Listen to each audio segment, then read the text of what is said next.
says the Prime Minister. I hope you'll allow me to say a few words that come from the heart. This is the sixth time. This is the sixth time.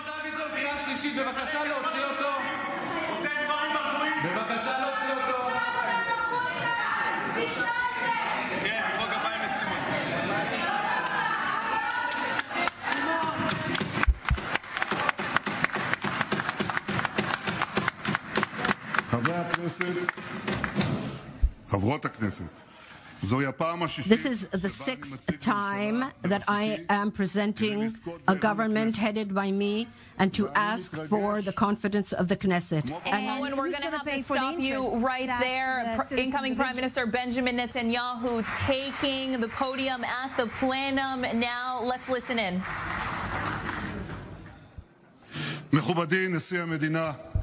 Distinguished President Yitzhak Herzog and his wife Michal, the President of the Supreme Court, Justice Esther Chayut.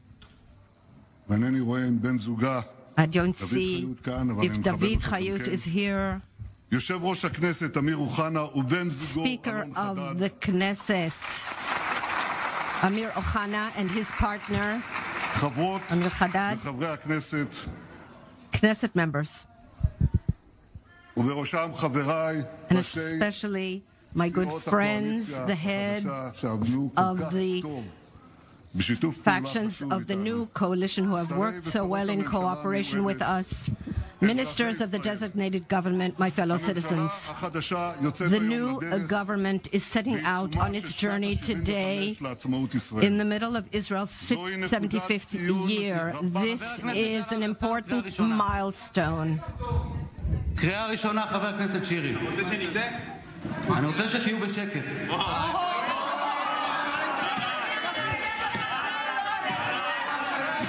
מה כבר ביקשתי? שתהיו בשקט כשנצח שהוא נואם? בבקשה.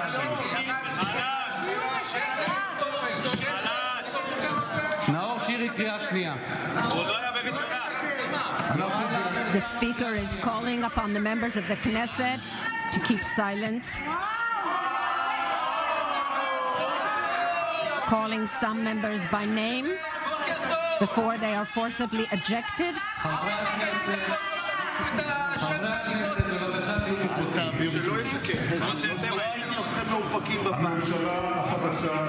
The new government is setting out on its journey today in the middle of Israel's 75th year. In the first 25 years of the state, the foundations were set in all areas. We absorbed a huge amount of immigration, and we fought difficult wars forced upon us by our enemies. In the next 25 years, we saw a foundational and pivotal political upheaval, and we signed peace agreements with previous enemies. In the next 25 years, we accelerated the transition to a free economy, and I am proud of the privilege I had to lead reforms in this area. We made Israel a technological and innovational powerhouse, and we signed 4 historic peace agreements with Arab countries. We now look forward to the next 25 years, which will bring us to Israel's centenary. In the next 4 years, we will work so that when we celebrate Israel's 100th anniversary, Israel will be a world powerhouse that flourishes and is strong, whose existence will no longer be cast in doubt. For that reason, we must carry out 3 important tasks. The first, to frustrate Iran's ability to develop a nuclear arsenal that will threaten us and the entire world.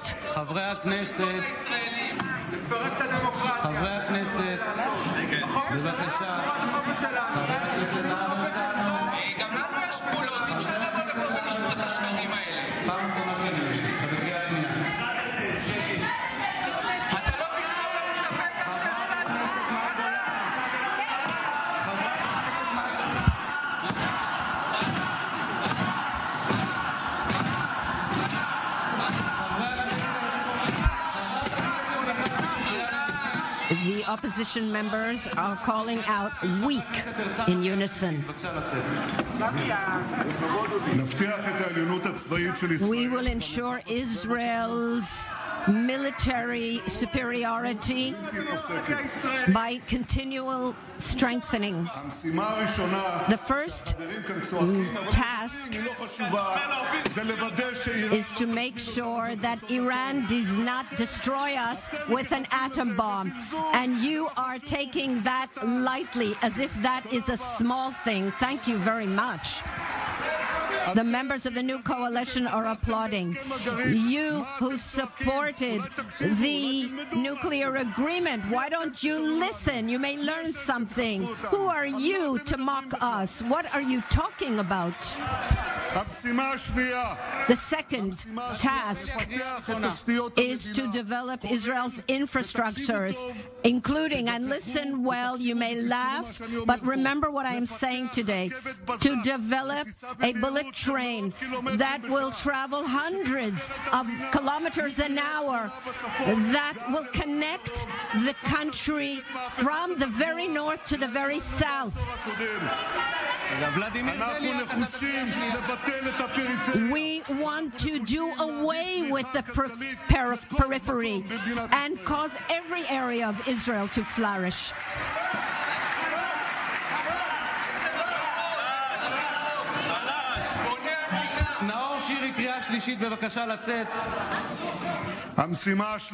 The third task is to continue to expand the circle of peace with Arab countries in order to put an end to the Israeli-Arab conflict. These are the three meta goals of our country and our government, and we will not make do with that. The new government will also address other crucial areas to restore quiet and personal security and governability to the state of Israel.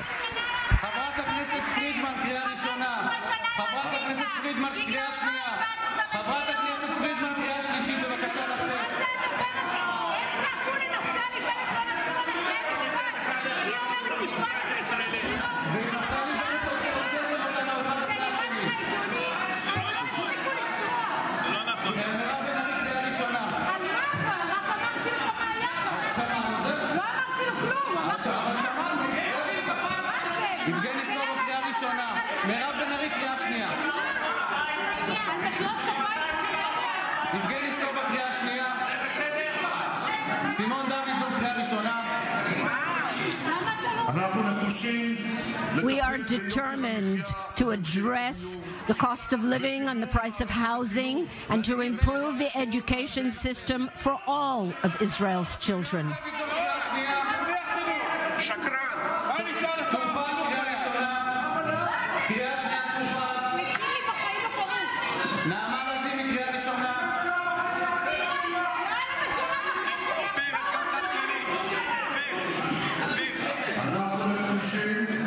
We are determined to improve Israel's education system for all of Israel's children, Jews and Arabs, religious and secular, without any exception. Knesset members, I don't need to hear your shouts in order to know that there are among us some disagreements, but there is a broad agreement between us among these tasks that face us, although not for all. I hear the cries of the opposition about the end of democracy, the end of the state. Losing an election is not the end of democracy. It is the essence of democracy.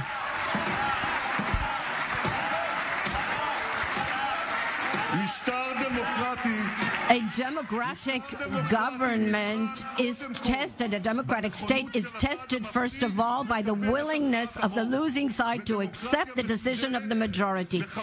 In an enlightened democracy, the rules of the game are respected. We saw this in another context in the World Cup. The French fans were disappointed, but they accepted the outcome. And they even applauded the Argentinian team.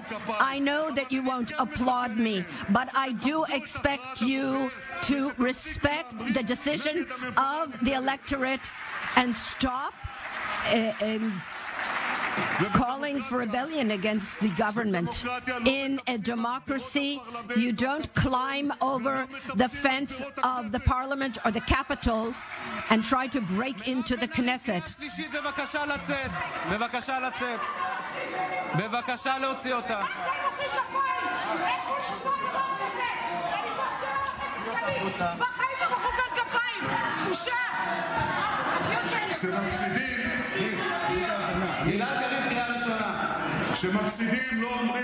When you lose, you don't say you have to attack the people, you have to respect the people.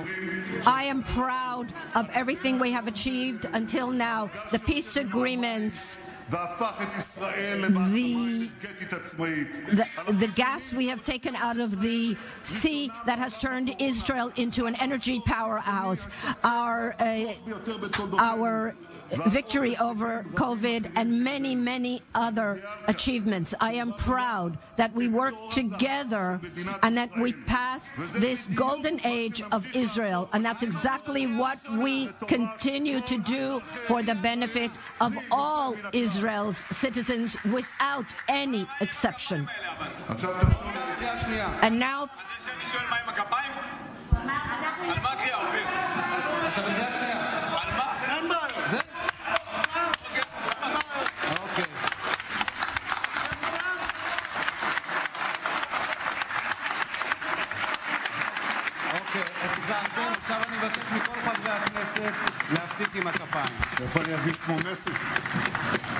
the Speaker asked the Knesset members to stop applauding.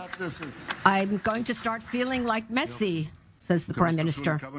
I hope you'll allow me to say a few words that come from the heart. This is the sixth time. This is the sixth time.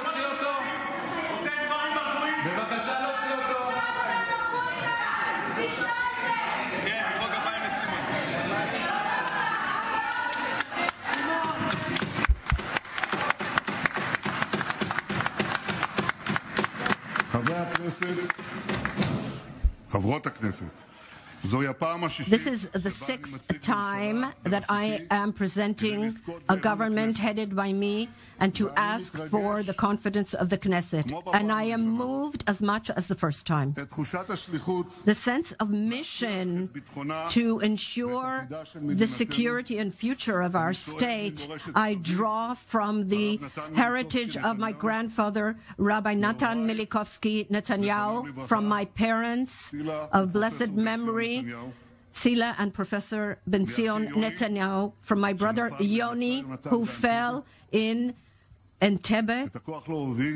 The strength to lead I received from you, millions of Israeli citizens who share our path and vision, and first and foremost from my dear and beloved family, from my wife Sarah, who is here today and who is always at my side, and from my sons Yair and Avner, who are always at my side, and from you, my dear ones. This is another opportunity to say thank you.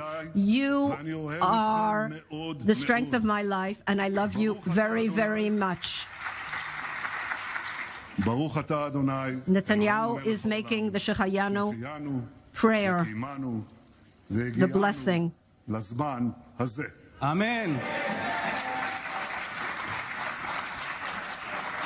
Now we're going to list off some more key positions for you that Benjamin Netanyahu noted in alphabetical order in the new government. As we know, Benjamin Netanyahu will be the new Prime Minister, Amir Ohana, the Knesset Speaker, Itamar Ben-Gvir, the National Security Minister, Yoav Gallant, the Defense Minister, Eli Cohen, the Foreign Minister, Aryeh Deri, the Interior and Health Minister, Yariv Levin, the Justice Minister, Bezalel Smotrich, the Finance Minister, minister and a minister position in the Defense Department. Yoav Kisk, the Education Minister. Chaim Katz, the Tourism Minister. Yoav Kisk, the Education Minister. Avi Dichter, the Agricultural and Rural Development Minister. Shlomo Karhi, the Communications Minister. Miri Regev, the Transportation Minister. Edith Silman, the Environmental Protections Minister. Miki Zohar, the Culture and Sports Minister. And Ophir Akunis, the Science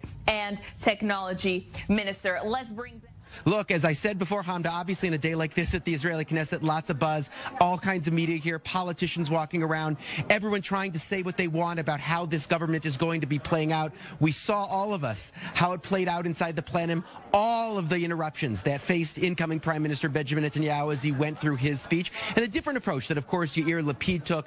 Obviously, as I said, a lot of excitement inside the building, as you mentioned, the protest outside, and of course, Hamda, this is just the beginning. We're hearing it in studio, we're seeing it on our screens, what lies ahead and the controversies that this government may well kick up over the coming days, weeks, and months. And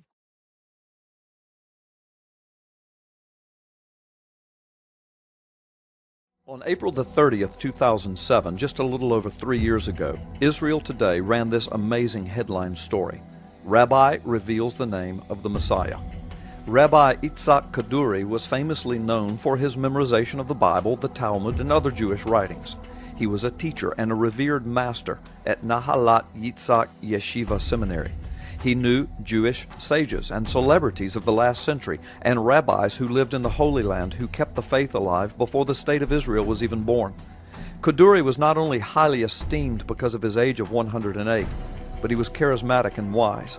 Chief rabbis looked up to him as a righteous man. Thousands visited him to ask for counsel or healing. His followers speak of many miracles, and his students say that he was a prophet of many disasters.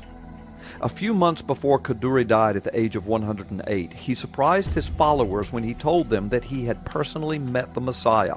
The Messiah had appeared to him. He wrote the name of the Messiah in a note, he said. His official website had mentioned the Messiah note.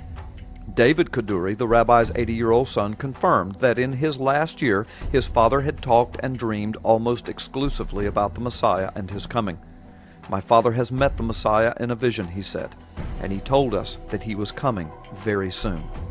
Kaduri gave a message in his synagogue on Yom Kippur, the Day of Atonement, teaching how to recognize the Messiah. He also mentioned that the Messiah would appear to Israel after Ariel Sharon passed. When Kaduri died, January the 28th, 2006, more than 200,000 people joined the funeral procession on the streets of Jerusalem to pay their respects as he was taken to his final resting place. Shortly before he died, this teacher of Israel wrote the name of the Messiah on a small note which he requested would remain sealed for 1 year. 1 year later, the note was opened in 2007. When the note was opened, it read as follows: concerning the letter abbreviation of the Messiah's name, he will lift the people and prove that his word and law are valid. The Hebrew sentence with the hidden name of the Messiah reads like this. The acronym of that sentence, that is, the letter abbreviation that Kaduri spoke of, or the first initials of each word, spell the Hebrew name of Jesus, or Yehoshua, or Yeshua, the Hebrew root word of salvation. When the name of Yehoshua appeared in Kaduri's message, ultra-Orthodox Jews from his seminary in Jerusalem argued that their master must not have left the exact solution for decoding the Messiah's name. The revelation received scant coverage in the Israeli media. Only the Hebrew websites News First Class and Kaduri.net mentioned the Messiah's note, both of them insisting that it was authentic. Israel Today spoke to two of Kaduri's followers in Jerusalem who admitted that the note was authentic, but very confusing for his followers as well. We have no idea how the rabbi got to this name of the Messiah, one of them said. I know this. The answer of the identity of the Messiah as Jesus, given to Kaduri supposedly, is absolute truth. As such, I believe it had to have been revealed from Jesus himself appearing to Kaduri, much the same as Jesus appeared to the Jewish Pharisee Paul on the road to Damascus 2,000 years ago. It is amazing that the leading Jewish teacher of Israel until 2006 would, on his deathbed, proclaim in a message that Jesus Christ is the Messiah and is soon to return.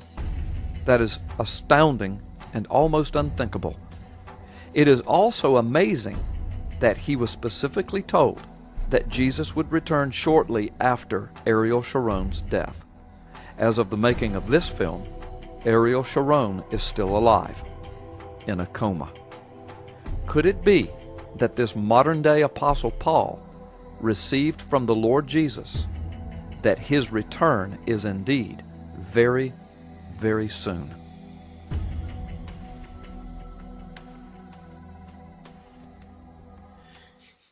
Good afternoon, everybody. This is Steve Fletcher with the Trumpet for My People. Today is December 28th, 2022. And I want to share some things with you guys today that I have considered here and seen. And as I was in the middle of this study, I received an amazing revelation. And so this is what I want to share with you. Okay, where are we right now? I want to consider where we are as far as the connection to Hanukkah that we already have with the announcement of the new government on December 21st. And we are coming up on Thursday, December 29th, which everything seems to be in place right now. The coalition governments and parties have signed agreements. I don't know if all of them have, but at least 3 or 4 of them have already signed the agreements. And they're on track for swearing in of the new government on Thursday. And then if you go to the 37th government of Israel, which is going to be the 6th Netanyahu cabinet, the 6th time he is going to be prime minister, it shows it is planned for January 2nd of 2023. Now that was the cutoff date of the last opportunity. Everything has to be finalized by January 2nd. Okay, but they're moving it up and they're getting it done by December 29th. As we speak right now, everything that I have seen shows that everything is on track for the formalization of the government tomorrow, December 29th. And Benjamin Netanyahu will be sworn in on Thursday, December 29th, 2022. Okay, so we have 3 dates, okay? We have 3 dates that are important in this. The key dates are December 21st, which was the announcement. Okay, the announcement came on December 21st. There was even a midnight deadline there. And before midnight on December 21st, he had to get the call in to President Herzog. And he made a phone call before midnight on December 21st and announced that he had everything in place to start the new government. So that was December 21st. And that was Hanukkah, the 27th day of Kislev. That is where this all began, December 21st. Then we have the second date that is key in all of this is December 29th. And that is the vote that looks to be in place for tomorrow. And it's a 7 or 8 day warning from December 21st. Okay, so the second key date is December 29th. And that seems to be in place for the finalization and the swearing in of the government. Then we have the actual day that is the final day, and according to Wikipedia, the 37th government of Israel is planned for January 2nd, 2023. The date is to be disclosed. And so we are looking now at December 29th. But all of these dates are interesting and very important, and let us consider everything that they are showing to us, or all of the prophetic implications that are connected to all of this. Okay, so we have the midnight cry, okay? Where's the midnight cry? At midnight on December 21st, we had a phone call that was made. Very important in all of this. Then we have the actual formation of the government on December 29th, and then we have the final date that it could have gone to up until January 2nd. Now, look at the, we already showed you here on the 27th of Kislev, the date of the winter solstice. But if we look at the other date shown here on January 2nd to January 3rd, you're going to see that it is the day of 10 Tevet, and it's the day of the destruction of the walls, the siege of Jerusalem. The walls of Jerusalem were taken down, and Nebuchadnezzar came in, and the captivity began on the 10th of Tevet. This was like the beginning of the siege of Jerusalem, the beginning of the captivity process. Right here on the 10th of Tevet. It's a fast day in Israel, a remembrance of the walls of Jerusalem being torn down, and they were besieged by Nebuchadnezzar. All of this is written according to, in the Torah calendar, it shows you what happened on this day, and then you can read about it in 2 Kings 25, Jeremiah 42, Ezekiel 24, and Zechariah 8. All of that is written there. We have 3 key days. Now, let's read this prophecy together. I wanted to start out this video by showing you the prophecy of Rabbi Kaduri and how he revealed who the Messiah was. And it was all cryptic based on a sentence that he put in there, that the Lord will lift up his people and prove his word. Okay? But within the phrase there, you have written an acronym, the first letter of each word, and it wrote out Jehoshua or Yeshua or Jesus, okay? And so within the letter he wrote, there was a cryptic coded message about who the Messiah is. All right, so within this prophecy, let's read together this prophecy. On the eve of the year 5780, the year of corrections, there will not be a government in Israel for an extended period, and the various camps will quarrel much without a decision on either side, and then, on Rosh Hashanah itself, they will fight in heaven, the holy side against the side of evil, and God and his entourage will decide between them. And this is all I can say, and from here I swore not to reveal more secrets and hidden things. This was written by Rabbi Kaduri in 1979. Then there was a prophecy written by Rabbi Shoshani. There will come on the day that 2 ministers win the government in the land of Israel. Both their names will be Benjamin, and neither of them will succeed in establishing their government or kingship. On that day, know and understand that the King Messiah already stands at the doorway, and on the Sabbath afterwards, he will come and be revealed. Shoshani's statement continues, understand this and remember it. The following portion is recorded in the Sanhedrin Tractate 98a, and this is in an official record in the Knesset archives. The disciples of Rabbi Hosea ben Kisma asked him, when will the Messiah come? He answered, I fear lest ye demand a sign of me that my answer is correct.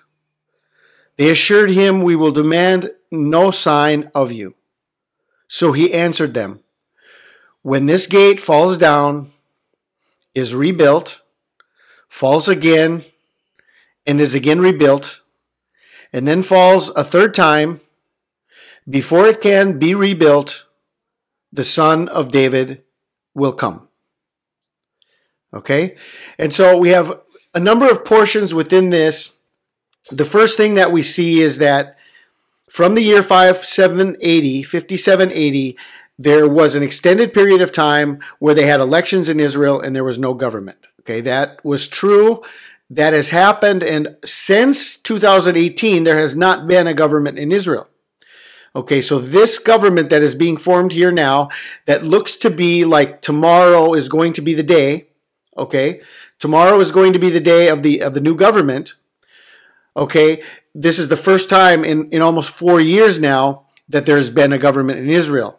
So the first portion of this prophecy was completely true. There will not be a government in Israel for an extended period. The various camps will quarrel much without a decision on either side.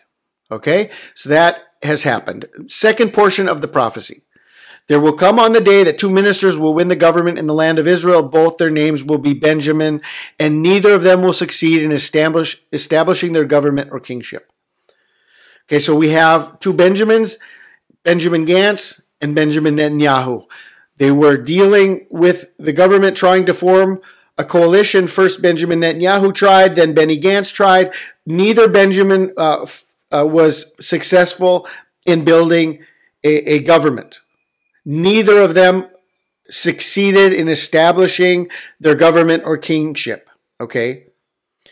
On that day, know and understand that the King Messiah already stands at the doorway, and on the Sabbath afterwards, he will come and be revealed. Okay, now we have two portions of the prophecy. One is that there are going to be two Benjamins. That was fulfilled. Okay, there were two Benjamins, and neither of them succeeded in forming a government. And then it says, on the Sabbath afterward, he will come and be revealed. Okay, and the third portion of the prophecy says that before the new government can be rebuilt, the Son of David will come. So you have two sides of this. You have on the Sabbath afterwards, and you have that the Son of David will come before it can be rebuilt. Okay? Well, I want to consider all of this with where we are and the specific key dates within all of this. The key dates were December 21st, which is Hanukkah. Then we have December 29th, the forming of the new government, and the actual finalization date, or the last possible date of the government being formed, would be January 2nd, 2023. Now, could all of this apply to everything we are seeing here now? This prophecy, could it all apply to what we are seeing exactly right now?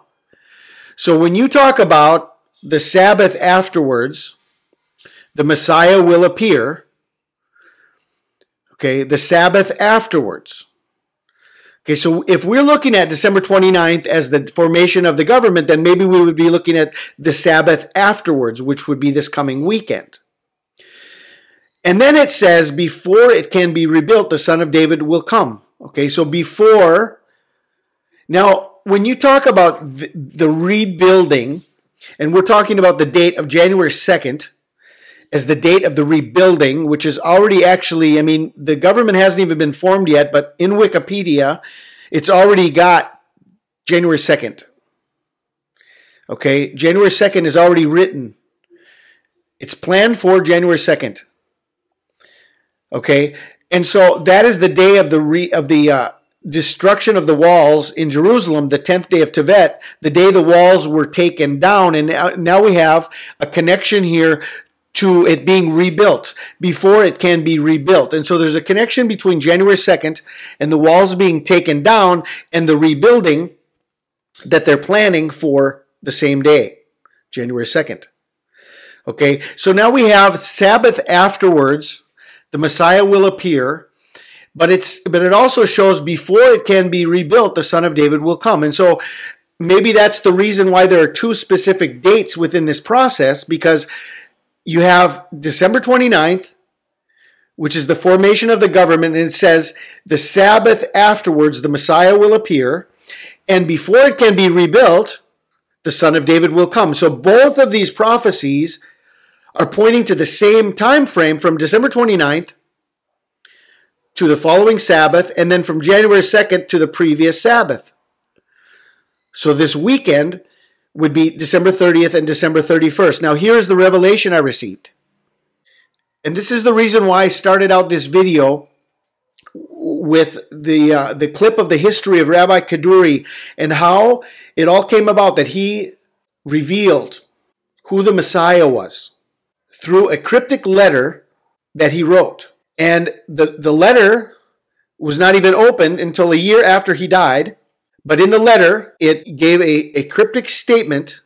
And then within the cryptic statement, the acronym was there that the first letter of each word formed YEHOSHUA, YESHUA, Jesus.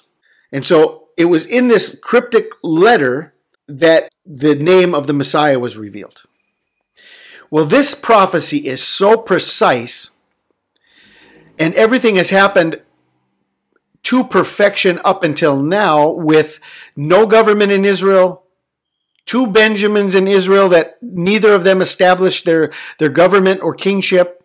Could it be that there is another cryptic statement within this declaration that is also revealing to us the timing or even the day of the coming of the Messiah? And just as his previous note was an acronym written within it, coded in the note was the name of the Messiah, Yeshua. Now we have this prophecy that was given by Rabbi Kaduri. And how does the prophecy begin? On the eve of the year 5780. Let us read that again. On the eve of the year. The whole prophecy begins. The whole prophecy begins on New Year's Eve. Is this a cryptic statement within the letter, not only revealing this information about the governments and this prophecy about the coming Messiah, but also giving to us the coded message on New Year's Eve? All of this will be fulfilled. I don't even know what to say, brothers and sisters. I don't even know what to say. This time frame from tomorrow, December 29th, going to the Sabbath afterwards, and going from January 2nd, the day of the rebuilding, showing us that the Messiah will come before, then we have a conjunction now at New Year's Eve. The Sabbath afterwards. The Sabbath before it can be rebuilt. The Sabbath afterwards from December 29th. And the Sabbath before it can be rebuilt on January 2nd is December 30th and 31st, 2022, New Year's Eve. And the whole prophecy began on New Year's Eve. Rabbi Kaduri says that he met the Messiah. And all of this will soon be known, how much the Messiah actually revealed to Rabbi Kaduri. I pray you guys are blessed. This is Steve Fletcher, a trumpet for my people, the sign of his coming revealed.